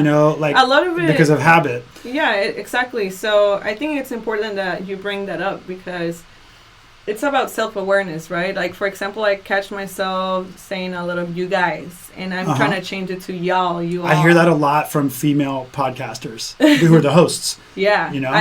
But it's such a habit, right? So it's really difficult to get rid of those verbal cues. But they'll do it a lot when they start their show. They'll be like, hey guys, this week on the show. Yeah. And I kind of think to myself, I wonder if they actually realize they do that, Yeah, I know. I learned that in college. Yeah, definitely. Yeah. Y'all, well, I'm glad you said that. Yeah, so I try to be more inclusive, especially with like people that don't identify with genders, like gender binary. What's up, humans? I say everyone's saying that now. That's good. I like it. I like it better than like because what's up, humans is not. I mean, it doesn't pick a side. Yeah, so, and it's not really changing anything. It's like a new word. It's a better word. Because actually, it's a funny story about that. Have you ever heard of this cartoon called Invader Zim? No. Well, I used to love that cartoon a long time ago when I was a kid. And it's really dark, actually. It's a really dark cartoon. This does not surprise me. Yeah. Okay. It's about this little alien that wants to, like, conquer the world, but he's not that bright. But it's just, like, really weird and dark, and he would just hate humans. And I would always feel like an alien. Like, I went through a phase, like, I was emo, and I was a sinker, and I always been kind of dark. And I'm like, yeah, like, I'm an alien, too. I'm like Invader Zim, and I'll be like, hey, humans, and during middle school, that would be like my thing. I would just be like, "Hey, humans," and like my friends would hate it. They're like, "Oh my God, stop being You're weird." Like the OG human word user. Yeah. So I've been using that for a while, and it just felt natural to use it now. I like it. I like that people have seen it a lot more. Yeah, I feel like people use it more. So everyone gets it. Yeah. No one's mad about it. I know, right? I think it's a great word. We don't have to be mad. Humans, yeah. But back to how we picked the DJs. So ShYo, after that meeting, a few years back. And then so ShYo jumped on the she saw that message thread, and it was nice. It was polite, but telling me what, put me kind of in my place. I was like, cool. And then ShYo hit me up, and she had been a fan of my music, but I did not know her. And so she hit me up on the page and was kind of like, oh, hey Wes, blah, blah, blah, introduced herself. And then didn't, it would be wrong to say apologize for the comments that were made, but just sort of clarified that, some things, right? And so it's totally cool. And then we DM'd and started talking, and then that's when the birthday party thing came, and then that's when we got to meet, and all that kind of rolled. So ShYo and I, like I said, we really made a decision to try to, we've done like 11, 12, maybe 10, 11, 12 shows together. Oh, over these 3-4 years, and around the country with some of those, East Coast, some in the middle, and we did a lot of that together to see if we could like not drive each other crazy, and just manage the parties and do this stuff, and so that worked well. And so then back to San Francisco this week, but she for San Francisco, she really dug deep and finds them. And I appreciate the effort because I don't know the San Diego talent like she does. Yeah. And I would have the same thing here. I would probably reach out to some people like you as well. Yeah. Or others. I know a few of them. It depends on who you know. And that's the thing. Like for me, I wanted to have more female DJs in my show. I tried to have Laura Peck, but she couldn't do it. Yeah. And I'm like, who else do I know? Like her, Luna, and Casmalia, and Dirty Curdy, and then just kind of I'm running out. Well, what right? I realized, and with a show like that, and I guess it's the same with shows and gigs. We're not doing like every Friday or even once a month. You know, like our goal is like doing 3 or 4 really good parties a year. So it's a little different for us. But what I will say is like, what we did realize is like maybe we can only find 5 or 10 to pick from in a given city, but that's still a lot. And it's not like you don't need 50 for a party. And I think the most important thing is to get them included. Yeah, right. Even if it's 5 or 10, like you said, to have them in there. Yeah, and we know there's like, at the end of the day, what happens is it's like, okay, so there's 1,000 dudes, you know, and maybe 20 women that we know of. Let's just say, you know, 100 dudes, 20 women. So we want to, and then Shui and I sit there and go, yeah, but if our goal is to have majority ladies on the lineup, like we only need 3, so it's okay. Like we just need to find the best, like our favorite 3 of the 20. It doesn't matter that there aren't 100. So I think part of what I'm trying to get across there for anybody is like, you know, and just us chatting is like, I think that it doesn't matter if there's as many women right now as there are guys, and maybe there never will be for any number of reasons, but at least among DJs there's enough quality for sure, and you just got to go look. And on the ladies side of that, like make sure you speak up, you know, like there are promoters that don't mind, like I don't, you know, certainly I don't mind, you know? Just go for it. Let go of that fear and self-doubt. Like I said, I used to be like that, and it's just all in your head. Like just stop being a prisoner of your own mind. That's all. Yeah, and if you've had crummy experiences with it, like hit me up. Find Scarlett, hit me up. I know, right? It won't be crummy. We'll like try to make something happen. There's a lot of good quality people here, and that are passionate and that are nice and they're willing to work with you. I mean, you for example, and producers too. You know, like with Casmalia, for example. Like I had no idea she actually produced, and partly because I don't really follow the labels that she's been on with some releases.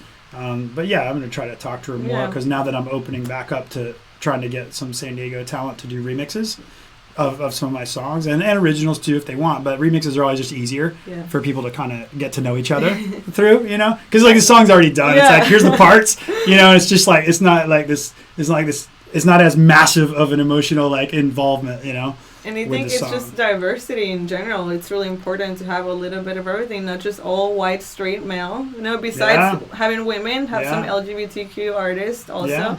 There's so much talent in Hillcrest. Like, my boss, John Joseph, he always throws down some good EDM sets. Dirty Curdy, she's amazing. And I want to probably interview Kinky Loops. Kinky Loops? Yeah, she's also a queer I don't know DJ. if her word dirty. Yeah, I've interviewed a lot of DJs in the community, like Rudy, for example, makes up like DJs at Riches, and K-Swift DJs at Riches, and I try to have a lot of people from different places. Do you know? I'm thinking. Give me a quick second. I want to see if you know this girl. She's in the LGBT community for sure. Yeah, I think her last name is Ditmus. I met her actually at West Coast Weekender. Oh, really awesome. She DJs. I see her stuff online. So I'm going to tell you about her because I'm sure she would be a good candidate for your show if you look for there. Yeah. That's her. Yeah, her DJ name is like Little Diddy or something like that. Like play on her last name. Okay. I'll introduce y'all on Facebook or whatever. Yeah, I gotta see. I only have very few spots this season because I'm gonna be gone for a little while, so I only have. Because you're cruising around Europe. Yeah. So I have like a list of people that I like for sure. Yeah. But it's kind of difficult. Like I want to have everyone in there. I'll introduce y'all. You know how it goes. I want to kind of do maybe more group, maybe or at least like 2 DJs at once, or people that I know that are working together instead of just having one, so I can just maximize the time and give more people space. Yeah. Like when I had Susio and Evlo, that was cool. I like both those guys. Yeah, I know Evlo better, but it was cool. And then I had my friend Jake Cron and Curtis. It was cool to have 2 people, and just so you can hear both of their stories. Yeah, And, yeah. I can't, like, I tried it with this format. I can't do it. Yeah, because it's like, it's chaos. But with the questions and then like some music, I think you could totally do that. I know, yeah. And involve more people. Yeah, I like doing that. I think I just want to have as many people as possible because I don't know what's up for the fall semester. I don't know if I'll be able to have it. Yeah. Because they give priority to newcomers and people that are still there. So it sucks because I'm working really hard for the show. So it would be cool to keep it. Why can't you do it? I don't know. We'll see. We'll see what's up. You know, maybe. No, but I mean, even if you don't have the studio, can you?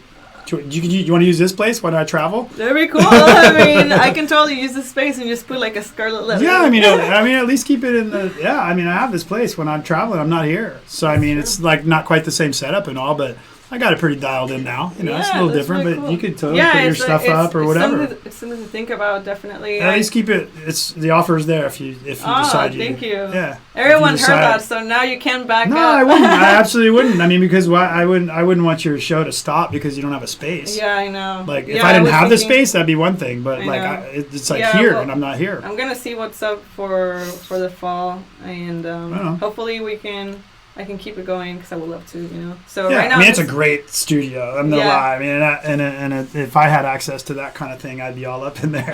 You know. But, yeah, I know. It gives it like a feel to it. Yeah, it does for sure. And yeah, but we'll see. I'm just kind of going with the flow with life, and that's really what's been working out for me because I just like focus on the present. And I mean, I do look into the future, but not so hard as before. I like that you're like, this is just going with the flow for you. This is going 5 pretty big things. But this is going with, I swear to God, like, it works. You focus on the present, you're optimistic, you visualize what you want, you work hard. Like, there's just I think the elements. visualizing thing helps a lot. Yeah. And putting it, writing it down or using the vision boards to do some of that. Believing in yourself, it's so important. It's just crazy, like, thinking back of even when I moved here when I was 12 and it was just really rough, and I wish I could go back and tell my 12-year-old self, it's gonna be okay, you're gonna be good, like you just wait. And well, hey, I mean, it didn't take you that long, 10 years or whatever to kind of get your feet figured out. Yeah, and also that's another thing, it takes time to build something and just to create the world that you want. It's not going to happen overnight. It's just a lot of work, especially like in your mind, and then in all the other things you have to get involved. And for example, even just the whole entertainment thing, like I've been going to EDC, so my first EDC was 2013, and I'm barely getting into this, entertainment, because it took some time for me to like gain confidence and like be a better dancer and get experience and just all these things, so it's not like it just happened and whoo, no, it's just like a lot of years, and it takes time. It takes time. But if the things on that board, like if you're passionate about the things that are on that board, like, that makes one thing for sure, if you put them on that board and it's like, I'm only going to have 5 things on there, well, one thing for sure, as time goes by, if there's something you're really not passionate about, you just take that's it coming off. Yeah. And I think that's something, I think that's a great thing coming from you, because just thinking about it all the time, like you can have as many thoughts as you want in your head, but having the 5 that you're like, okay, this is what I'm going to keep coming back to, and then you start realizing, well, if I told myself I'm going to keep coming back to these, but I really hate doing these 2, like I need to either rekindle whatever it was I thought I had with that, or pop it off that board. Exactly. And make more room for these or something else, right? I always have a lot of thoughts in my head, and like my note app is my best friend because I always just write it down. And because sometimes you might think you want something or whatever, and then you look back and you're like, I don't know. So we're so diverse. There's just so many layers of our personalities, and it's just great. I love life, and I love myself. That's really important. I have been able to be a better friend to myself and be self-compassionate. So that's another topic that's really important for anyone to. Did that kind of stuff come up much on your show, or did you stick pretty much to music related? I brought some other topics. Yeah. I brought like mental health topics and self-care and all these different things. I had a lot of different topics in this show. Like this season, I try to make it more like educational and just kind of opened up my mind about my deepest thoughts. And I think one of the things you were learning. Yeah, yourself. That too. And I always like to bring the topic about mental health because I think it's so important, but it's not often talked about. I also talked about And drugs. where do you see it like pop up the most? Like, what's the out of all your shows? Like, what was kind of the thing that I asked, that occurred the most I out of asked that? them, how do you take care of your mental health? Like, you do all these things, and how do you take care of your mental health? And it's so funny because it was kind of like when I asked Pascual, like, do you ever get overwhelmed? Like, you really have to think about it. Like, yeah, how do I take care of my mental health? You know, it's not something that you really think about it because you go around life doing all these Yeah. multiple things, doing multiple roles, and you don't really think like, yeah, how do I take some time to just like wind down? So some people Yeah. had very different responses, and I only asked like a few, but I think I want to implement that more often, make it like a staple question. I didn't have until that blow up I was telling you about on Facebook. Yeah. That whole situation. So after that, like, it was so crazy. I was like, that was the craziest like sort of mental thing I'd ever had to deal with. You know, and I was like, oh, I'm gonna go to a therapist, man. Like, Yeah. and I went and found one to like tell me. Basically, I was like, when I went there, they're like, why are you here? And I told them the backstory, and then I was like, and I really just want to spend as much time, like once a week or whatever, as it takes to That's kind of awesome. clarify that I'm not like that hasn't like basically changed the way I'll look at everything else going Yeah. forward. Because That's so it was a dating relationship, you know, so Yeah. like the personal relationship. So I did that, and the thing that came out of that with, which has served me very well since, is like, was kind of like, they kind of make you come up with your own sort of like, you know, statements and stuff, kind of like a vision board with your your brain, statements, you know, and it was like just to not let people in my life that aren't good for me, you know. Yeah, you And write so, it down, man, and I just it's real. I just clip them like, you know, it's just, there's just so many good people out there. Yeah. When you've got something that's constantly like, you know, in your circle of friends that's just not working. I know. You It's know, so hard there's to let nothing go, wrong. I mean, but it doesn't have to yeah. blow up either. You know, sometimes Yeah. it's just, you know, a silent drift. Yeah. Sometimes it's a little chat. You know, like for these reasons. It's hard not to let go. gonna work out. It's hard to let go and to Yeah. just have the strength to be honest and. But every time I've done it, at least for me, every time I've done it since the, you know, kind of learning that for myself, both people involved have always been happier. That's good. And like, little time goes by, you're still friends. You're like, dude, you know what? Like, yeah, that shit was terrible. Yeah, like, You know, let's like, just move you're past right. it, yeah. It wasn't right. You know, because Exactly. people don't want to, you know, especially the more time you invest in something, Yeah. then it just becomes this big pressure on everybody to keep the good part of it good. Yeah. Maybe and it's gone the wrong way though. And it's really hard for some people to admit when they've done something wrong also. And it's funny because I used to be like that. I used to be really hard-headed and really stubborn. I got that from my mom, of course. I've been able to analyze my behavior and get rid of those negative traits that I got from both of my parents. So I noticed that I was doing that, right? And I realized, no, I'm not always right. No, like, it's impossible. You know, I have to be able to admit when I'm wrong and like apologize and say sorry and be genuine because Yeah. that's we're human. And Yeah. if you want to have like a good relationship with someone, no matter like who it is, your friend or your coworker or whatever, you have to also be able to accept when you're wrong and apologize. Yeah. Big time. Yeah. Scarlett's self-help hour. I know. Every time, yeah. I don't know if we have anybody left. We always lose people when we start I talking. know myself. It's Yeah. probably the same thing though with your show, right? Like, I mean, I would guess, like, you know, like, people just get less interested. Like, Yeah, people come and go. It's yeah. hard to talk about It's okay. it. Yeah, That it's kind like of it's stuff. a long show. So if whoever has been watching since the beginning, like, They like it better when they can skip through it Yeah. later, or the podcast. That I got like 500 some odd like people get the audio version. oh, nice. Yeah, it's They grown. don't wanna It's see grown our over face? time. Okay. It's grown over time. I think it's just easier. They can scrub. No, yeah, I'm they can just scrub kidding. through Yeah. the audio. You know how it goes. Do you push yours out through podcast or no? As well, like Um, through like Apple, like iTunes, you know, I put Apple Podcasts. I put or no? everything on YouTube, even Yeah, the audio. yeah, Also, yeah. But So- you put audio video there, but then you also put audio only with like Yeah. just like a with the cover, picture or yeah, something. That's what I do. Yeah. Hmm. It's pretty easy to run it through Podcast Land.